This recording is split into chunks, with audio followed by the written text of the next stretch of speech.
Bills Pats. Again, looked Yeah, like man, playoff football. I love both of those defenses. it I did. think this is the best two defenses in the entire league. Um, Josh Yep. Allen, in my personal opinion, I'm gonna let you talk about it a little bit more, but Josh Allen just looked a little indecisive out there for me.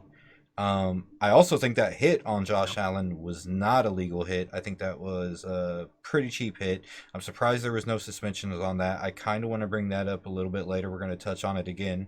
I will be. You guys held no touchdowns for Tom Brady, the best quarterback, the GOAT, and he had no touchdowns against your guys' defense. Um, Go ahead. Yep. I want to hear you rant about this for a little bit because I'm sure you're happy to see your defense, but what Well, I'll about tell that you what. You took the offense? words. Yeah, you took the words right out of my mouth. This was the two best defenses in the league. Will argue that day and night. New England was fantastic on defense. Buffalo was amazing on defense. This defense is going to keep them alive in a playoff hunt all season long. Now, Josh Allen, yeah, he definitely did not play up to par that he needs to play. He's a mobile quarterback, but he needs to be smart on those plays. I was furious when he got hit that first initial time. That flag flew and needed to happen.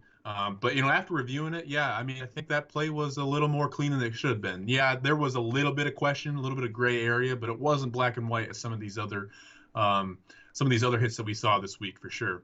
But I'll tell you what, we'll talk about that penalty in a minute. I want to keep talking about the Patriots because they were a good team defensively and special teams.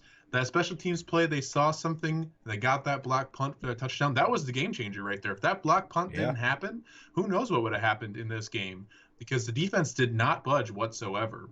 And not only did they do well on special teams for the punt blocking, the punt game in itself for New England was amazing because they drove Buffalo into terrible field position left and right over and over again, where Buffalo's punting was god atrocious.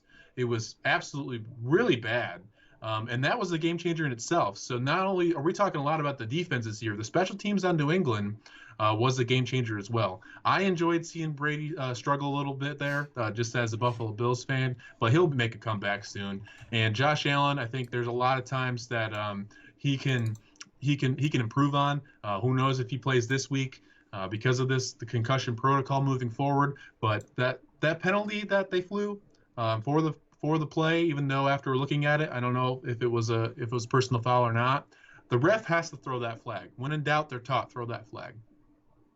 The thing that I have an issue with is for personal fouls, there was also a penalty on Buffalo for holding. But for personal fouls, there should never be offsetting penalties. If you have a personal foul, that should not ever be offset by a hold or anything. A personal foul should always be penalized against the team. That should be a dead ball foul or whatever it is, but offsetting penalties shouldn't happen. Whether I'm saying that just in a bias of the Bills fan, no, I'm not. If that happens anywhere else, personal fouls should be not offsetting. It should be on that. So I'm really strict on that. I really don't like that call at all. Yeah, I'm not disagreeing with you one bit on that one. I thought it should have been, it should not be offsetting like you said. And I thought that hit was a little bit dirtier than you think, but that's just me personally because it is the Patriots defense and I think there's always a little extra intention. But so let's go ahead. Let's get into this week 4 recap.